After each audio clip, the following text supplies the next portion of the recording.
Hey everyone, hope you guys are doing well. So if you were to go to Google Trends and find some of the most widely discussed topics today and what's trending, you're looking at housing bubble, recession, interest rates, the Fed. These are all things that are top of mind for everybody. So it's really critical that you understand this, because what your real estate agents need, your referral sources need, your clients are looking to understand, because there's a great opportunity in housing that people may be missing right now. So we're going to break that down for you. We're going to go step by step, but we're going to go quickly. Here's my advice to you.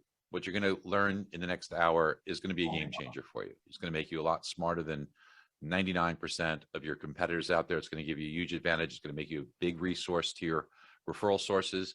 And it's also going to help you close a lot more transactions because you're going to be smarter. The thing is, you just got to stay engaged with me for an hour. Just make believe you're in an application, stay focused, take some notes, because we're going to go fast. But this is going to be, I'm going to take you to places that nobody else will show you, nobody else understands, or nobody else could break down. So it's going to give you the ability to be a lot smarter than your competition. Only thing is that you just have to stay engaged. I promise I'll break it down in a way that you will completely understand and be able to teach. So let's get started. First off, listen, there is an opportunity in housing right now that a lot of people are missing. And I think it's something that your clients and real estate agents need to be made aware of. There is good news ahead. I know that right now it could be challenging. I know rates have gone up quite a bit, although they're improved somewhat lately, which is good news. But where are they going from here? What does that mean for the housing market? What's recession mean for the housing market? All these things are misunderstood. And so many people are still screaming and calling for a housing bubble. So they're going to miss out on this opportunity that exists right now. We just got to explain it to them. So the first thing to understand is that the Fed is out there hiking rates, but that does not control mortgage rates. And the media is out there doing a hatchet job on us, whether it be in housing or where we are. I don't know if you saw the article in American Banker. It said, essentially, is it time to quit mortgage or real estate? I mean, really time to quit. I mean, this is what's out there. So they cite the fact that loan volumes down quite a bit. Refinances have been cut quite a bit. Purchase volumes down. All the things that we already know. But I think it's a big step to say quit mortgage or quit real estate. And there's good news coming. So the first thing we have to do is understand what drives mortgage rates. It's not the Fed, okay?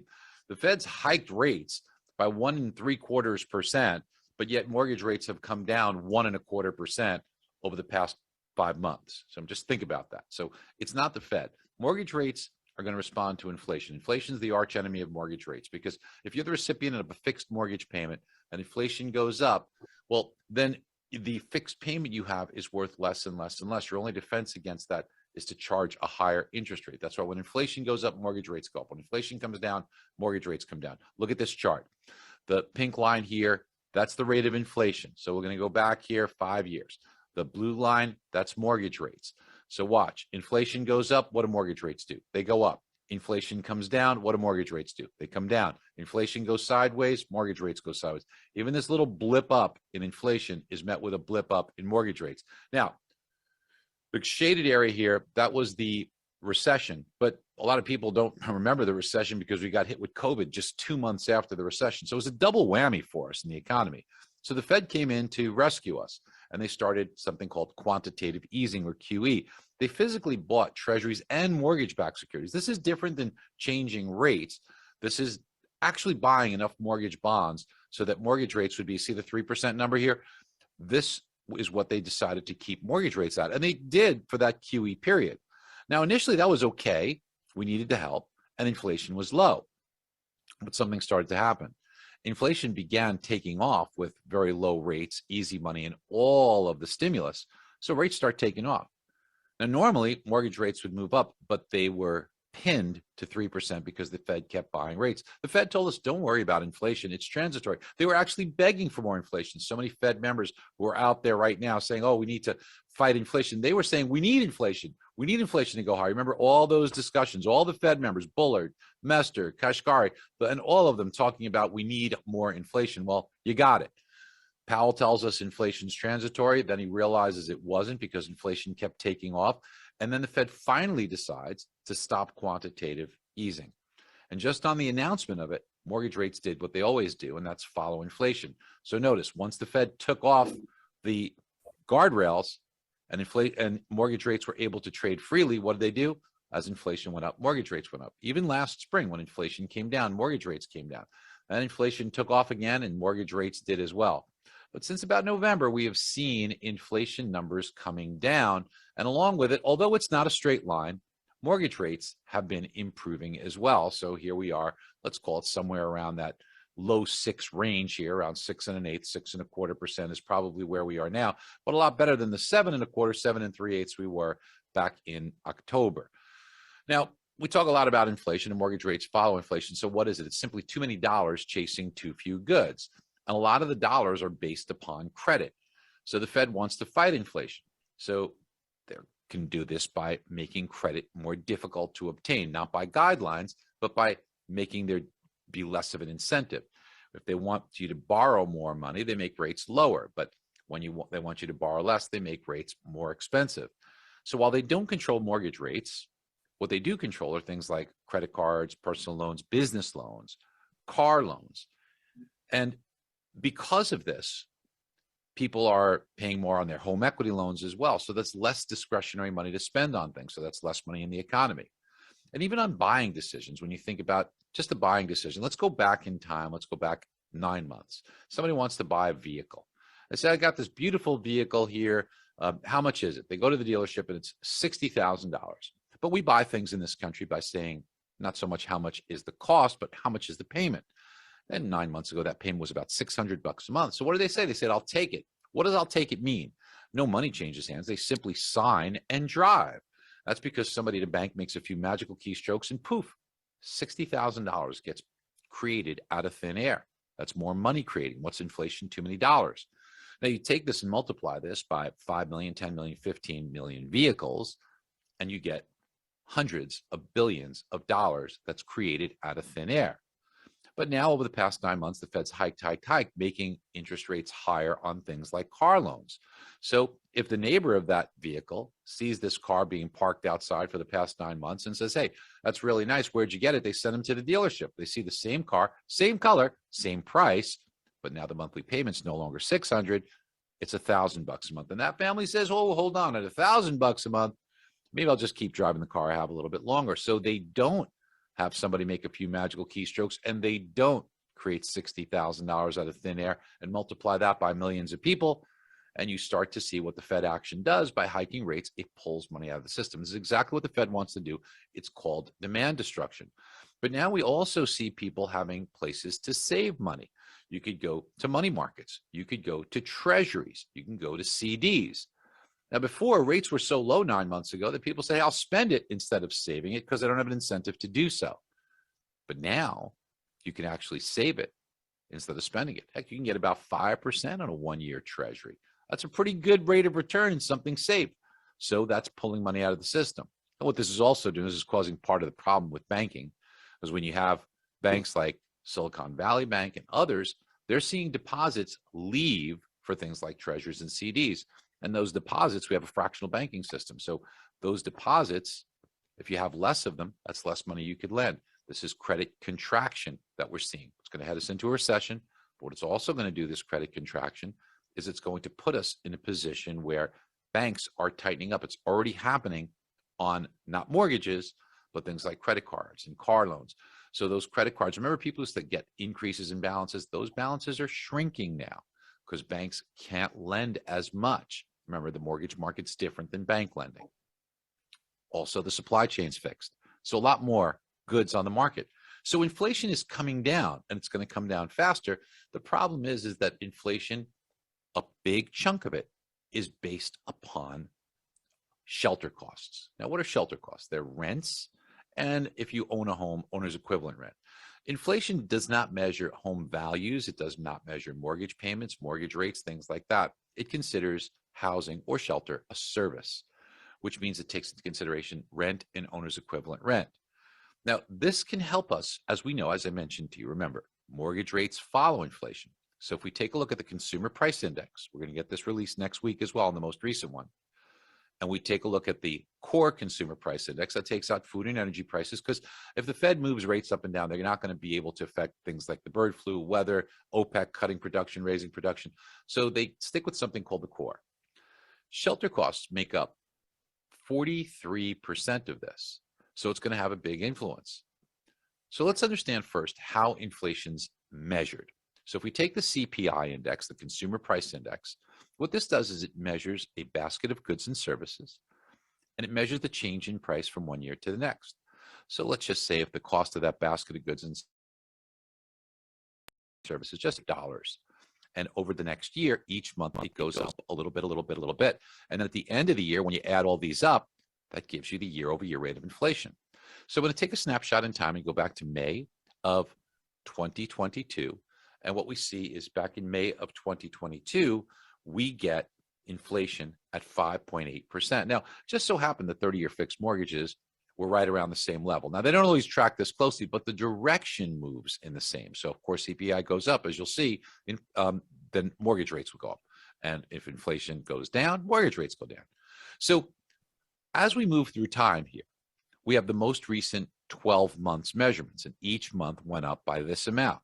But now as we go through time and we say, okay, when we got the June reading for inflation, that comes out in June of 2022. And what happens to now the 13-month-old data? I'm going to ask you guys if you want to just jump in the chat with me here and tell me what happens with that June of 2022 data. We see that data, the June of 2021 data. June of 2022 will replace June of 2021, and you'll see this data point leaving. Now, as we take a look at this and we say, I'm just trying to look for the chat to pull that up here, because I'd love for you guys to, yeah, there you go. You guys get it. Way to go, Miriam. Replaces the 12-month rolling. Exactly what's going on. Excellent, excellent, excellent. So as we see the new data come out, it replaces the old data. So in this example, we have 0.6 for June of 2022, replacing 0.7 for June of 2021. So that means now when you add up this set of 12 numbers in that rolling 12 months, you got a lower number replacing a higher number. What's going to happen to inflation, everybody, on a year-over-year basis? What happens? Pop it in the chat window. It goes down. Very good, Chelsea. Exactly right. And that's exactly what happened. So what you see here, and Marianne and Sean, exactly, you saw that happen. We went from 5.8 to 5.7 because this dropped 0.1%. And guess what happened to mortgage rates, folks? Mortgage rates went down as well. Now, it was back in June of 2022 that we made a pretty bold call, and we said, hey, circle November 10th on your calendar. Why? Because that's when we were going to get the October of 2022 inflation numbers, and we felt that it would come down in October of 2022. But what we said was brace yourself. And all of you on MBS Highway know this, or if you've seen me speak or seen any of the TV stuff that we've done or the videos or podcasts I've done, we said brace yourself because the summer's going to be brutal and rates are going to go up. Why did we think that? Well, a couple of reasons. One was supply chain wasn't fixed, so we didn't think goods would come down. We also felt the Fed just started to get serious about fighting inflation with its first 75 basis point rate hike, and it takes time for that to filter through. We thought that the Fed had a lot of work to do. So inflation we thought would be stubborn. But at the same time, when you take a look at as July, August, and September of 2022 were going to come out, here's where I want you to put your thinking caps on. What was it going to replace from 2021, everybody? It was going to replace these numbers. You guys notice anything about these numbers relatively? These numbers are pretty whack, folks. Go ahead and pop it in chat. Let's see who's thinking it. Very good, Chelsea. Chelsea's all over it. I love it. Who else? All right, well, yes, excellent, excellent, excellent. Super low, low. I love it. You guys are very smart group, team. So these numbers were very low. So, folks, what happens when you have higher, we estimated higher numbers to replace lower numbers? What would happen to inflation on a year-over-year basis? You got it, Joshua. Bingo. It would go up. Yes, Wes, exactly right. Now, and by the way, team, if inflation goes up, then what's going to happen to mortgage rates? What have we learned, right? When inflation goes up, what does mortgage rates do? You got it. Exactly. Exactly right. Robin, you got all you guys. You guys are a super sharp group. And let's see what happened now, okay? So we get the news for July, August, and September, and guess what? It was higher. Higher numbers replaced lower numbers. Inflation zoomed up from 5.7 to 6.7, and look what mortgage rates did. Mortgage rates shot higher to 7.25%. I'm going through this with you, team, because so few people, including the darn Fed, they don't understand this. So I want to show you how you can forecast the direction of rates. So now remember, we thought that when October came, by that time the Fed rate hikes would bite. We'd have the supply chain would be back to normal. And we thought when we got the October data, which was going to be released November 10th, to circle November 10th because we thought that would be a good day. And many of you probably remember that. Well, sure enough, that was what we assumed. But what did we know? We knew that as the fall number, as the late year numbers for October, November, December were going to come out, what was it going to replace? It was going to replace these numbers. And as you could see, these numbers were pretty wild, everybody. These numbers were higher numbers. So we felt lower numbers would replace higher numbers. And sure enough, that's exactly what happened. And it started exactly on the date we said, November 10th. So think about that. Able to forecast in June that November 10th, we'd start to see rates drop. And that's exactly what happened. Mortgage rates have come down. Now they're below this level, as you know. And we've seen them come down as inflation has come down. And now as we've gotten into these other numbers, we see inflation, mortgage rates have come down even greater because these numbers are coming down. So a big part of this is shelter costs. And shelter costs are rents and owner's equivalent rent. So I want to explain this to you because this is an important aspect that the Fed doesn't understand, and people are starting to kind of get it. I don't know if you saw in the past couple of days on CNBC, they're making a big to-do about Barry Sternlicht, who's a very smart guy, when he brought this up. And they all on CNBC, every person was like, oh my gosh, Steve Leisman, oh my, like a revelation, like they've never seen anything. We've been talking about this happening for like 8 months already, that this was about to happen. So I want you to look at this here. This is in real time what rents are doing. At one point in time, they were going up at 18% a year. But now they're still going up at only 2.6% a year. But rents lag because just like CPI, you look at the last 12 months. So they're counting 12 months ago rent for the same weighting as the current rent. And when you average all this out, it's much higher. Plus, there's even a greater lag because if you sign your lease back here, and that lease that you signed back here was signed, I'm sorry, if you were surveyed on your rent back here, but you signed your lease 6 months earlier, there's a much greater lag. It's like a 15-month lag for this to happen. So when you look at the way it's reported within CPI, it's not showing the current 2.6%. It's showing rents going up at 8.1%. And this is what's stubbornly keeping inflation high. The Fed is so freaking stupid because what they're saying is, oh, inflation's sticky. It's not coming down. It's not coming down because it takes time. You're going to get it. We need to raise rates more. We need to keep rates up. You've already done enough work. You've brought this down and it will be reflected. It just takes time. It's like if you took your shower this morning and you turned on the water and it's cold and you put your, this is cold water. So you put it to the most extreme hot level that you could as your solution for it. Eventually that water is going to get warm, and then it's going to get so hot you're going to burn yourself. So you say, oh, it's too hot. Let me put it on extreme cold. You'll never get it right. And that's the Fed. The Fed goes from one extreme to another, boom bust cycles, because they don't look forward. They look backward. You hear them say this all the time, the stupidity of being what they say data dependent. Well, data is old. It is a backward looking number. It's like driving down the highway, but only looking in the rearview mirror instead of through the windshield. You're bound to have a crash.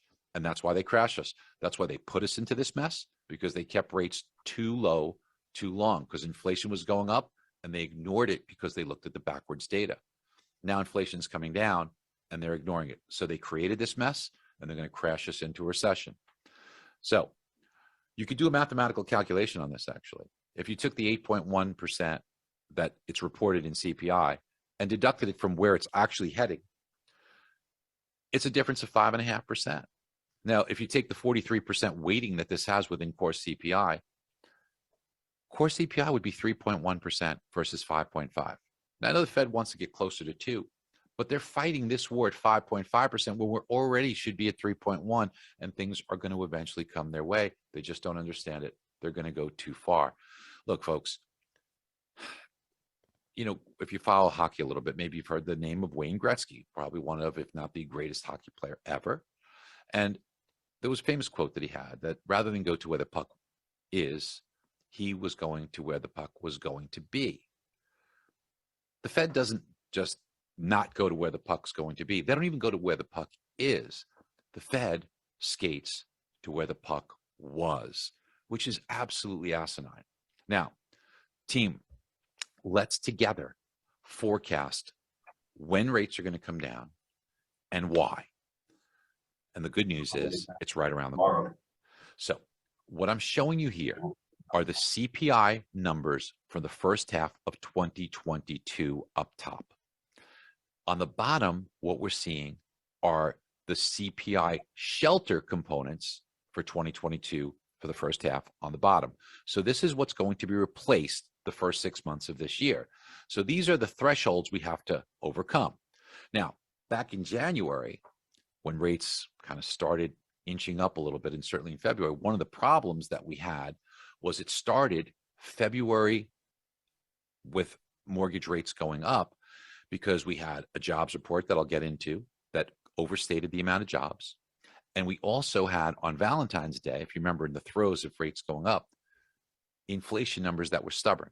But it wasn't because inflation was so bad. It was because if you look at the low comparison to 2022, you could see that there was reason to believe that on February 14th, when the January numbers got released, we were probably going to overshoot them. And that's one of the reasons why. Now, March 14th, last month, we started to see some improvement, right? You started to see rates get a little bit better. And that's because these numbers were better. So we started to do well. Now, we forecasted all this. Anybody who's been following us have told us, we'll tell you that we told you that we gave you the playbook. We said, hey, it's going to get worse in February, but then in March, it's going to get a little better. But then we also said, now it's coming up next week, April 12th, we got to be a little cautious. The shelter component, we should be starting to see a little bit better. But look at the overall CPI number that was reported for March of 2022. It was a low number. So when we get the March of 2023 number on April 12th, we may not make a lot of headway. And the problem, team, is that the stupid media and Fed members are going to say, inflation's not coming down fast enough, this and then they're going to jawboning. So we might have a little bit of heartburn next week. Well, who knows? Look, we might get lucky, and a lot's going to depend on tomorrow's jobs report, because I think the jobs number is going to be a stinker. But we'll talk about that in a second. But then let's go to the date that we have been saying for a very long time, and we've been talking about this since the end of last year. We said circle May 10th on your calendar. And anybody who was watched me on social media, or if you go to my Instagram account, I am Barry Habib, you only follow the verified account, then you will see that we've been talking about this May 10th date forever. And that's because on May 10th, we will get the April release. We think the shelter numbers will start to come our way. We'll start to get on that other side of the hill where it'll start to come down. And both of these numbers were relatively higher numbers that I think will be replaced by lower numbers. And what you'll see is you'll start to see April, May, June. Look at these higher numbers. We're going to start to see May 10th should be the beginning of May, June, July, much lower rates. How low? You're going to be in the mid fives, maybe low fives. And that's going to create a lot of opportunity for you. And it's going to unleash a lot of borrowers to come into the market in a very tight inventory environment. But people like Bullard, people like Kashkari, all the Fed members, all the media, they talk about the strength in the jobs market. Oh, unemployment's so low. It's all bullshit, team. And here's why. Is because when you looked at the numbers in January, so I'm going to show you something real quick. I'm going to go off script here. I'm just going to show you something very, very quickly here. Let's take a look very quick at the 10-year Treasury, okay? So if you look at the 10-year Treasury, the 10-year Treasury started shooting up right here on February 3rd. And look at the move up. That's the day the jobs report was released. So you can see a tremendous correlation to the jobs report, okay? And then when on February 14th, right here, we got that inflation number, well, we shot up the rest of the way, just as we anticipated. When we take a look at mortgage-backed securities, similar thing. Now, here's their release on February 3rd. By the way, we put out a lock the day before. Look at this, locked at the complete exact top of the marketplace, okay? The most perfect lock you could have, and avoided all of this. And these are all lock alerts on the way down. And notice that every lock alert, prices got worse and worse after each one. So perfect score for all these lock alerts. And then here, obviously, we're floating on the way up. Here was very volatile with SVB. And now we're seeing prices improve a little bit. We could see a very big improvement after tomorrow's jobs number. Okay, so we're going to go back here. Now, why was that jobs number bullshit? Was because when we got that January jobs number, they attributed 810,000 job creations that never happened in January of 2023. From the early part of 2022, they picked up some undocumented workers that should have been attributed to 2022. They put it back instead of 2022, which any normal person with a brain would have done, but somehow they manipulated it and they included it in 2023. Now, remember that release came out on February the 3rd, just 3 days or 4 days before the State of the Union address. Okay, now you can think maybe that's a coincidence or not. Well, when we got this number, it showed 894,000 total job creations. Wow, the job market's great. But truly, there was only 84,000 jobs created. And that's why the unemployment rate, based upon this, showed 3.4%, but it really should have been 3.9%. And the markets would have responded differently if they only understood it. And the big engine of job growth, folks, has been leisure and hospitality. Everybody's talking how great the job, how many jobs we're creating. Oh, it's great. Why? Why? Well, here's why. It's because if you look here, this is, remember, the recession and then COVID. Look at leisure and hospitality. These poor people got decimated. They went from 17 million jobs to 9 million jobs. They lost 8 million jobs. So all we've done over the past 3 years is get them rehired. It's not like these are jobs creations. This is just put back. But this engine of job growth is running out of gas. We are almost back to the peak. And if you take a look at a forward-looking indicator, that's job postings. So how many people are help wanted ads, right? In the last 2 months, help wanted has dropped by 280,000. Team, the engine of job growth is about to roll over. And in this morning's update, if you heard us talk about it, there was big revisions to initial claims. We've been saying that these numbers were fishy from the beginning. And sure enough, now the Bureau of Labor Statistics, the BLS, I think you should remove the L, is finally admitting that they have been overstating those numbers dramatically. And there are much more people being let go than they've told us in the past, but they just revised it today. Now, there is a recession coming. Why has it been staved off? I'll show you why. It's because of this. Now, this shows you the personal savings rate, and this shows you credit card balances. So before the recession and before COVID, they were already moving up, but our personal savings rate was good. Almost 10% on the personal savings rate. Then we had recession and we had COVID. So what did we do? We got a big stimulus check. And that big stimulus check first went into people's bank accounts. You can't even spend it because everything's shut down. But then people say, hey, I got a big credit card balance. What should I do? I'll drain my savings to pay off my credit cards. Look how beautiful this happened, right? So now they paid off their credit cards and, oh, how lucky, another stimulus. Bang, but we spent this one just as fast. But now you can buy stuff. So people like the name brand stuff. They like going out. So they spent it. Don't worry, there's another stimulus check right behind it. Boom, even bigger, but we spent it even faster. Now, we kind of like this lifestyle, didn't we? So let's keep the party going without stimulus. How do we do that? Well, let's drain my savings and let's beef up my credit cards. Guys, gals, people have a shit ton of balance on their credit cards. And this is what I'm going to show you in a minute, why you're going to do some refinance business. You're going to take people from 3 to 6.5%, and you're going to make a lot of people happy and a lot of money. I'm going to show you the magic of that in just a little bit. Stay tuned. Okay, so we're going for a recession. What happens during recession? It's bad, right? Isn't a recession bad? No, it's not bad. Why isn't a recession bad for us? Because, well, for one, mortgage rates go down. Take a look. The last one, they went down by 1%. And then more. This one, more than 1%, and then more. This one, almost 1%, but then a lot more. 2% and more, 5%, 4%. You get the picture. Rates go down during recessions, and they're going to go down during this one. So if you ask me, okay, Barry, we're at like 6.25 right now. Are we going to get to 5.25? Yes, yes, yes, yes, yes, yes, we are.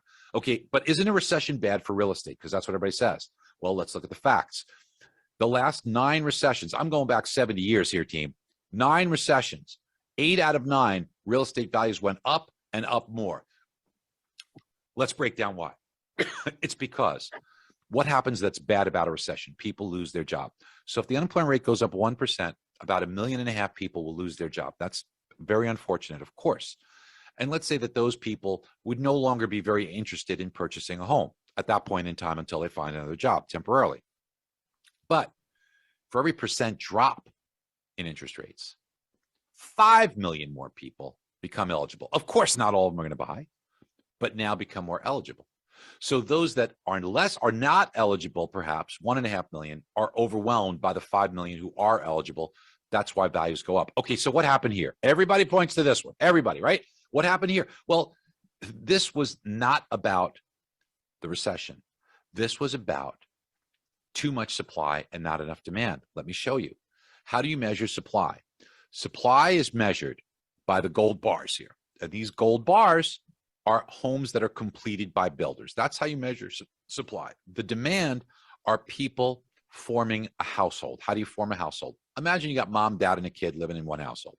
At some point in the time, the kid gets old enough, they move out, they get their own place. And the time that they buy their own home on average is age 33. So every time somebody does that, you got the same family, mom, dad, and a kid. Same family, but now instead of one household, they have two. So that's how you form a household. The blue bars for the last 20 years show you household formation. So 2004, 2005, it was pretty close. And the gold bars have to be a little bit bigger because every year about 100,000 homes get replaced because of aging. So you have to build about 100,000 more homes than the demand to keep it equal. But then something crazy happened in 2006. What the heck happened here? Well, builders built more homes than they ever did in our history. We haven't even come close even since. 2 million homes. We haven't even broke 1.5 million. But demand, household formations fell off a cliff. And we started to see some imbalance. And then we started to get some crazy products out there. No income, no asset, no job, no down payment, 580 FICO score. So credit got very lax. But then again, the next year we built 1.5 million homes and demand really dropped. And it stayed low for a while. Man, by 2008, you had a full-blown housing bubble. Too much demand, not enough supply. Very different situation today. Too much demand, not enough supply. So anybody who says housing bubble, they're pissing in the wind, okay? These people are just la-di-da without understanding anything here. Folks, let's see, can this happen again? Well, we're not going to get surprised with 2 million homes because it takes time to build it. You don't blink and it's built. And you also have permits. We know the pace for the next year is about 1.4 million homes. But can we see this demand drop off again? Can we?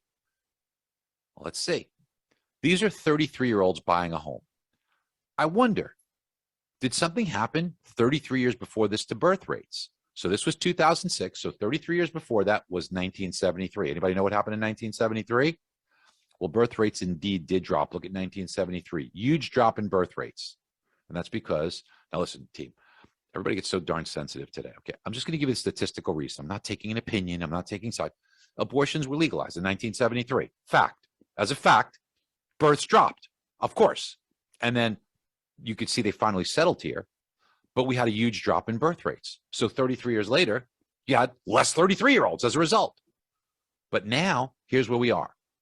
So we're in 2023. These 33-year-olds for 2023 that are buying homes for the first time today, when were they born? Well, 1990. Let's look. Here's your birth rates. Here's 1990. Folks, very, very, very different situation, okay? Much more demand than here. That's why anybody who's talking about housing bubble, they just never bother to understand it. They're either try to go and get headlines or scare people, or for whatever the reason is, it's not based upon fact, it's based upon fiction. And I think this tells a great story. This chart I love. This tells you vacancy rates. Now, they were very steady. You know, I'm going back here from 1980 to 2005. So for 25 years, look how steady they were. Same thing in the rental department too. So these are rental vacancies. These are homeowner vacancies. But then the housing market got hot in 2004 and 2005, right? So they got really hot. And people started to buy speculatively. And you could basically fog up a mirror and get a mortgage. So people weren't buying homes to live in. They figured, I'm going to buy it and I'm going to sell it and I'm going to make money. And they didn't buy it to live in. So the vacancy rate shot up. And they didn't have tenants when they did it. And that's how we got into trouble.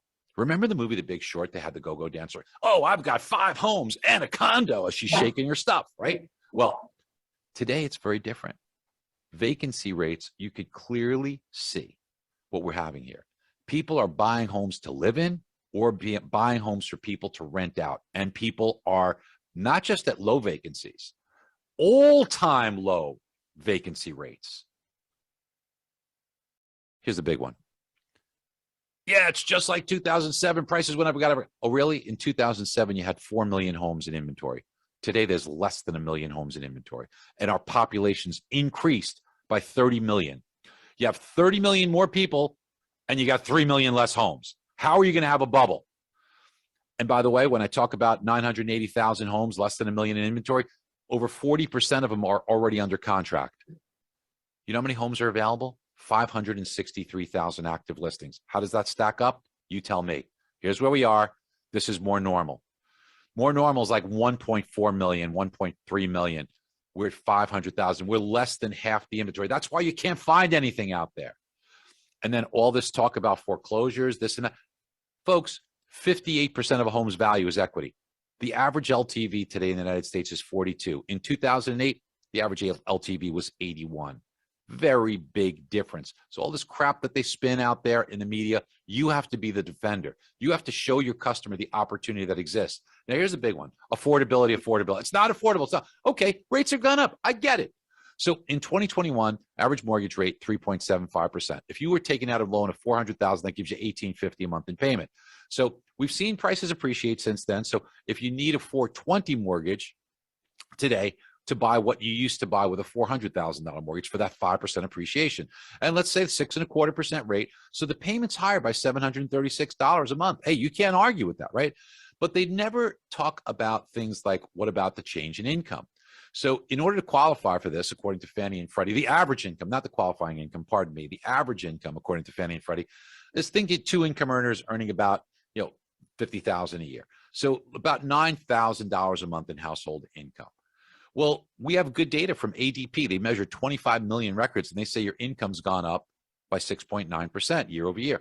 So that means your income's gone up by $621. It doesn't quite cover it, but it's close. However, there's some negatives here. We got to remember food, gas, and there's inflation, and that's made that family's costs go up $250 a month. So now you're paying $986 a month more. You're only making $621 a month more. It's less affordable by $365. I get it. It's bad. But hold on a second. That's myopic. Wayne Gretzky, he's going to skate to where the puck's going. Where's the puck going? Well, just like it went up from 2021 to 2022, during 2023, this income's going to go up again, right? So how much is that income going to go up? Well, if you listen to ADP, 6.9%. If you listen to the Atlanta Fed, they're going to tell you 6.7%. If you listen to the BLS, they're going to say 5.4%. So let's just be conservative, say only 5%. If that happens, you're going to make another $445 a month, which means you will have seen your income increase by $1,100 while your payments increase by $986. By the summer of this year, you're going to be $116 more affordable. And then wait a second, what if rates come down to 5.5%? You can make the mathematical argument that prices will be $400+ cheaper, more affordable in 2023 than they were in 2021. And you know what happened to the housing market in 2021. So what's our forecast? I told you inflation's coming down. That means rates come down. Recession, we're going to have a slowdown. Rates are going to come down. You saw the incomes increasing. I just showed you affordability. You know the inventory. And rents are no bargain. Anybody ever look for a rent recently? It sucks. There's no bargain in rent. So where do we see prices going this year? We see appreciation. Modest. 3.5% appreciation this year. Certainly no crash. Not prices going down. Prices going up, not down. Up, not down. The time to get in is right now. So people that are betting against housing, it's like betting against the champ. Let me show you, since 1941, what has happened to home values. These are each year, and these are what home prices have done every year for the past 81 years. Do you see this? Okay. Up years, 73. Down years, 7. Flat, 1 year since 1941. Even though this says 0, it's red because it's fractionally negative. Now, that's a pretty good record. That's the champ. You want to go up against the champ? Let's talk about what people say. Well, prices went up recently. Oh, they went up a lot. So they got to come crashing down. There's got to be a crash because prices went up here, right? Well, let's take a look at history. Look at this here. Prices went up in this period of time by 118% on a compounded basis. 118% in this 5-year period. Did prices go down? No. Prices did not go down for the next 43 years. So if you waited after this rise for prices to come down, you waited a long time. And by the way, look at this rise here, right? During this rise here, 6 years, prices went up another 93% in 6 years. And then it took another 10 years of prices going up before prices went down. Now, how much did they go down? Was it a crash? No, they went down 1% over a 2-year period. 1% after this enormous rise. And then we went on another run here. But everybody worries about this. Everybody worries about this period of time here. And they say, oh, that's the bubble. That's going to happen again. That's going to repeat. Well, we talked about why. We talked about the difference with the bubble. You know about inventory. You know about the loose underwriting guidelines, all of that stuff. And of course, here's the inventory. Inventory back then, 2007 was 4 million. Today, 980,000. Big, big difference. But not just inventory. Remember the household formations. 2007, too many households, too many homes built, not enough household formations. Now, look at the household formations versus homes built. Team, very, very different. And oh, what about lending standards? You fogging up any mirrors and approving somebody if they got a pulse? No, very different. So when do we take advantage of this opportunity? Now, you might have heard all this stuff about home values. You know, they are going up, but the median home price, which has nothing to do with appreciation, that's just the mix of homes. The mix of homes showed a 0.2%. Diana Olick went crazy on CNBC. Oh, home values, they're not coming down. She doesn't understand math. She doesn't understand what median home price is. Median home price came down slightly. Now, from the peak, home values, which happened in June, have declined. By how much? Well, if you go by Case-Shiller, 2.9%. Now, after prices have gone up dramatically, 2.9% drop over the past 7 months. Then if you take a look at FHFA, they've only come down 0.6%. What's the difference? Case-Shiller accounts for cash buyers. FHFA doesn't. Cash buyers are going to get a little bit more of a discount because you're paying cash. You're going to get a little bit more of a deal. So when do you get in? If home prices have come down a little bit and you can get a discount, let's say you can get a 2% discount. Do you wait till we hit a bottom and prices start going up? That's what most people do. But then sellers are more confident and you're going to have more competition. And you're going to be in a situation where while inventory is tight, it's going to be even tighter. The time to get in is now, before this happens, while the seller is still fearful, while there's less competition. This is the bottom we had in housing. Here's a case study. It happened in February of 2012.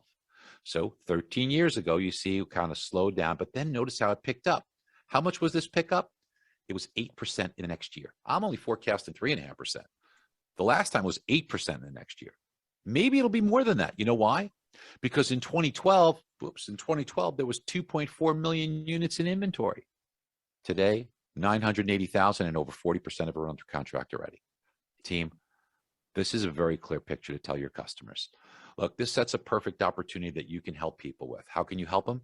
Imagine a $500,000 purchase price, 80 LTV. Last year, you had to give somebody $50K over asking price, right? No terms. Now, you can negotiate. You can get maybe 2% off. On a $500,000 home, that'll be $10,000 off. But don't take the discount. You hear me? Don't take the discount. Teach your realtors, don't take the discount. How many of you wish you would have somebody that you could put in a position that if they only paid points, but people either don't have the money or they don't want to pay points. So don't take this discount. Don't take it, because you could do a 2-1 buy down where you can use some of the money towards closing costs, use the money for a buy down, and you could save them $500 a month. Or you could put them in a situation where you could do a permanent buy down. You could probably do a permanent buy down today and get the rate down to 5%. And if you did that, you'd save them a few $100s a month. But the best thing about that is you'd qualify for more money. When you show them this and you qualify for more money, that's the answer to your realtor's prayers.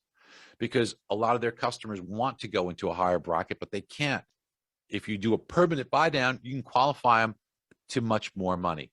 And by the way, it is never better to take the price reduction. With an MBS Highway, you have the ability to show them that. From a payment standpoint, the 2-1 upon this tool, and we're doing tons of refinance business right now.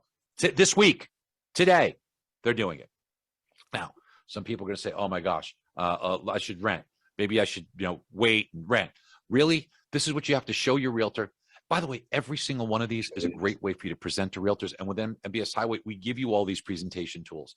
We're doing one on ChatGPT for you to teach your realtors. There's so much there that you could use. But how about this rent versus buy? Okay, $400,000 home, 10% down is $360.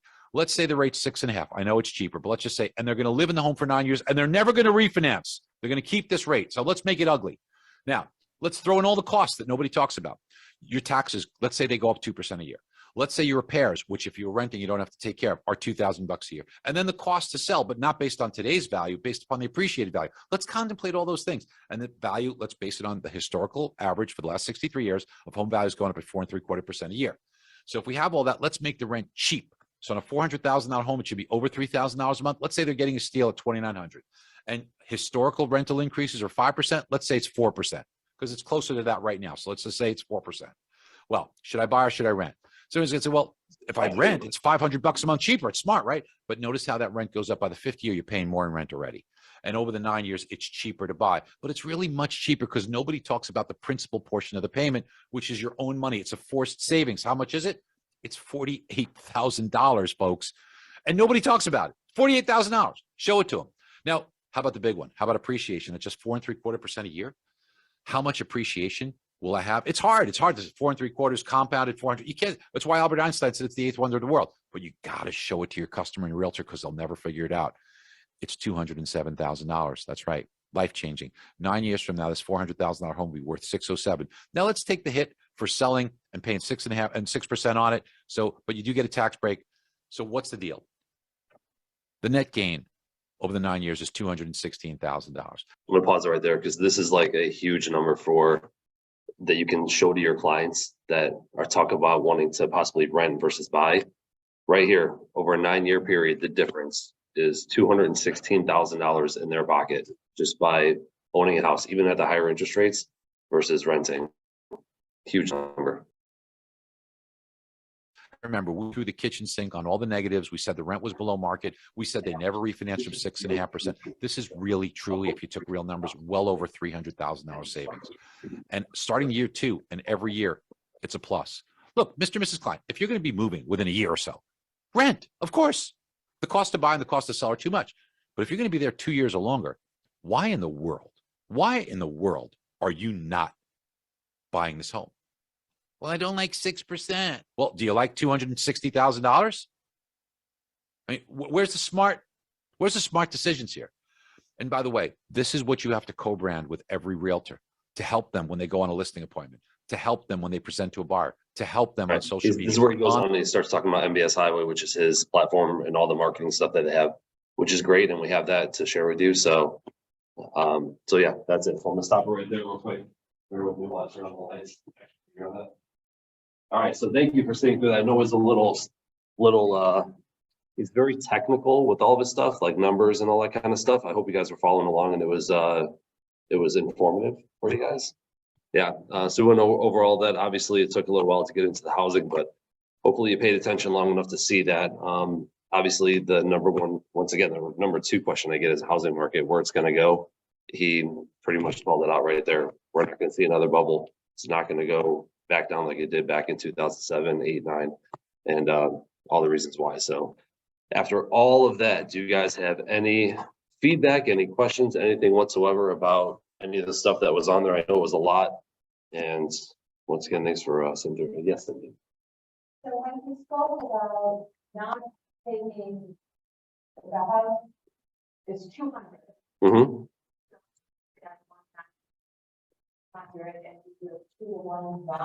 Either a 2-1 buy down or just seller credits in general, because what that's going to do is that's going to put more money and be more impactful for your buyers than to just, take $10,000 off the price of the home. That's a difference to your buyers monthly payment wise of like $25. Whereas you could give them $10,000 in seller credits and save them $10,000 cash right now. And it would take a very long time if you do 25 divided by $10,000. It's a big number. The other side of that too, the fastest way to destroy home values is to lower the sales price. Mm-hmm. Right. So if we want to keep sales prices where they are, which is what we get, mm-hmm. and then get seller credits, home values stay the same. The buyer actually gets a better deal. $10,000 for 30 years, paying $10,000 off of their financing number, Mm-hmm. right? Right. It actually sustains the market. Agreed. So Give me 1 second, let me pull this back up here. I'm just gonna keep this up just so you guys can see that there. But yeah, you're absolutely right. So once again, there's a lot of different ways that you can do it. But the bottom line is buying now, which is what I've been saying for months and months and months, is more important than waiting for the rate market to go down. So all of your buyers that are saying, hey, I want to wait until the rates go down, they're actually going to cost themselves a lot of money, because you're going to have a flood of people coming into the market, and it's going to create even more of a buying frenzy, to where you're going to be, $30,000-$40,000 over asking, waiving all inspections, doing appraisal gaps and all that kind of stuff, just like we did in 2021. And it's going to be crazy again. So buying now and just refinancing when the rates go lower, that's the way to go. So pass that along to all your buyers, because it's very important. What you want, Cindy? Oh, yeah, I'm good. Oh, I thought you had a question. Sorry. All right. You have a question? Mhm. I mean, you're assuming that a lot of these deals are a very big portion of buying the house they can even qualify. Mhm. And I mean, another comment I have, I actually agree with a lot of these about, I'm assuming because they posted this video just before the job site came out. Mhm. Last Friday. Yeah. And the one, Mhm. but where I kind of gets a little bit, maybe I agree with. Mhm. But this guy is assuming we're gonna keep moving along at the same system. I hear the folks, but just think we're in place and it's gonna be there forever, right? Mhm. And what I think we're like basically, without getting into great detail, like almost like an unprecedented time right now where all the stuff that he's talking about may not exist in the same, possibly by the year. Maybe I'm crazy, but I'm just saying, like, does it really matter? The inventories, I mean, everything's prime. We had 3 banks and shows, Mhm. that's one. And I'm just wondering if it's gonna keep snowballing. I mean, And he's these are big banks too. right. He's going off of what the data is and has been for many, many years, and what the trends are and what it looks like. Yeah, I know we could be in unprecedented times right now where it could be a little bit different, but then again, I mean, that's a big if. Possibly. I mean, assuming it's going wrong. I don't believe that it is, raise or, everybody. Yeah, I agree with them. I mean, The thing these banks failed is because of what the Fed did mhm. 3 years ago. Right. There was too much money, now their notes are due, they can't pay the notes, Mhm. so they're being bought by Chase. Right. Like 50% of the transfers have happened since 2020. Like sales happened since 2020, assuming like if there is a pullback Mhm. in the price, which he says is not gonna happen by good data. If there's like a 20% pullback in the housing price, you're looking at like 50% of people are gonna be underwater. And it's probably gonna be even worse. I mean, do you think that there's going to be a pullback in that big of a pullback in housing prices? I don't think there will be. I mean, it's all supply demand. Like supply demand is its own thing. If you have more demand than you do supply, prices are going to hold steady at the very least. Where it gets tricky is the jobs. So you're assuming, okay, well, the supply's not there, but nobody, the amount of people aren't working, can't afford it, that we're not saying. There's two portions to that curve. So There- I'm really, Well, there are a lot of people that can afford a lot right now. Unfortunately, it just is what it is. But there's also a lot of people that can afford a lot as well. They're looking to buy. The percentage drops 1%, 5 million. 5 million come back into the market. Okay. I mean, I can't even tell you how many clients I have that are sitting on the sidelines and have been for the past year that are waiting for the rate market to drop. And when it does, they're going to be ready to buy.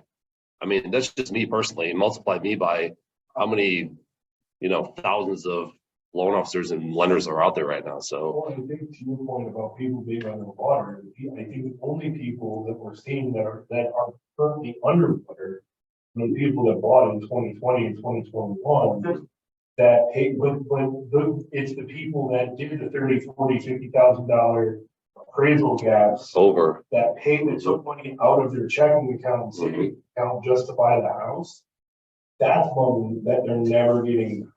I wouldn't say never getting back, but it's going to take a while for them to get it back. So yeah, they probably haven't recaptured that yet. but they're probably, I mean, they're closer than they were when they bought the house, that's for sure. So if someone, exactly, exactly. So yeah, it's all relative, but I mean, once again, he backs all of his stuff up by a lot of data, which obviously you guys saw, there was a ton of data there, which even to me can kind of make my brain want to melt a little bit sometimes, but See how it all comes together. yeah. And that's why he set the stage in the beginning to kind of go along and show every step of the process and how it goes about. So That was great. yeah, I really like the one that you showed, the 05 when it showed the inventory that was built, the demand for it, and just kept moving forward. yeah. I mean, there's so many, if you guys want any of these charts or anything that were in here, like any of this stuff, let me know. Because I mean, this one right here to me was crazy. Like since 1942, you're talking what, 81 years? I mean, every single year, let me minimize this. That's a tree, and have it going Mhm. there. What's that? Say that again. What'd you say? I missed that last part. What'd you say?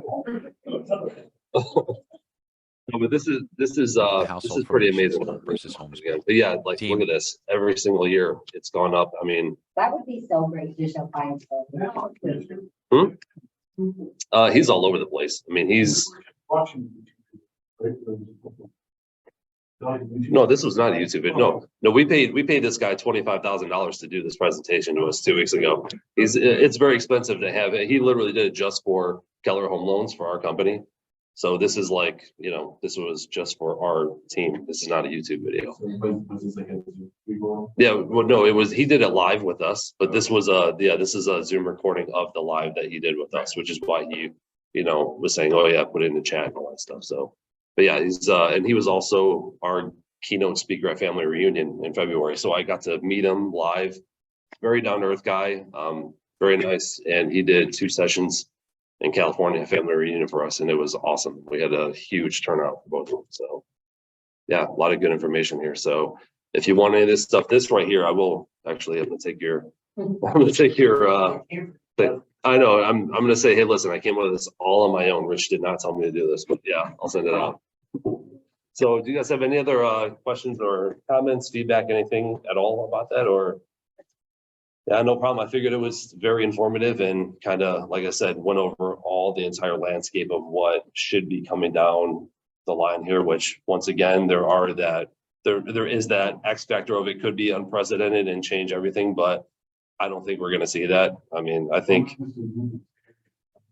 I do know that the summer months are usually the best months, so the most amount of transfers, right? Oh yeah, by far. See what happens. Yeah, it's got, and actually, once again, May 10th, tomorrow.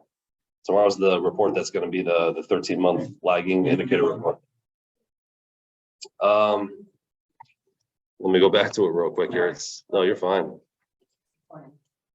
What, this recording? Like from this session, yeah. I can send it to you if you'd like. I just have people making that one. Yeah, no, not a problem at all. I have quite a few people that I forget. It might be like 0.6 or something. Yeah, it's 0.6. Yeah, it might have been 0.6. It's somewhere over here. I'll find it and I'll send it over to you. The 12th national emergency. So, Yeah. Well, listen, we got to also remember we're going into an election cycle.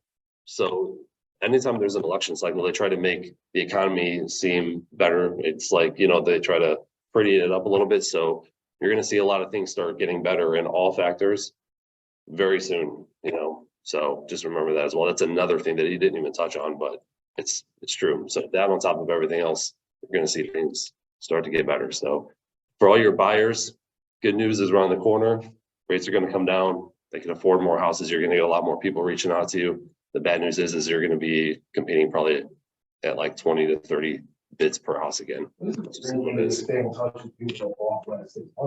Oh, big time. Big time. In June. So go ahead. You still have, California has that program where like, if they buy now with the high, interest rates, if they have like 6 months of the good payments, then you guys can refinance with no. For free. Yeah. So we're going to refinance them for free. So everybody that I did a loan for, which is a lot in the past like year and a half, I'm going to be reaching out to them as soon as the rates start to drop. And that's where I get your name back in front of them again and say, hey, you know, for Rich, you know, you worked with Rich before, since you worked with him, and, you know, we're Keller Home Loans, Keller Williams. You know, we give this service to you, we reach out to you. So once again, if you're looking to buy or sell again, definitely reach out to Rich. He's a great guy, or, you know, whoever that may be. So we're also another marketing tool for you as well. Yeah, it's everything. Yeah, any refinance. So we refinance them for free and get your information out to them again, so they have you top of mind as well, which is awesome. So, yeah, that's all I got, guys. You're gonna make those calls? I make all of them. All of them. Yeah, that's, yeah, no problem. Oh yeah, and I'm if you don't know, I'm on the second floor, top of the stairs. That's where my office is. Here comes. I know a lot of you do. Just look for the sign. Mhm. I'm sorry.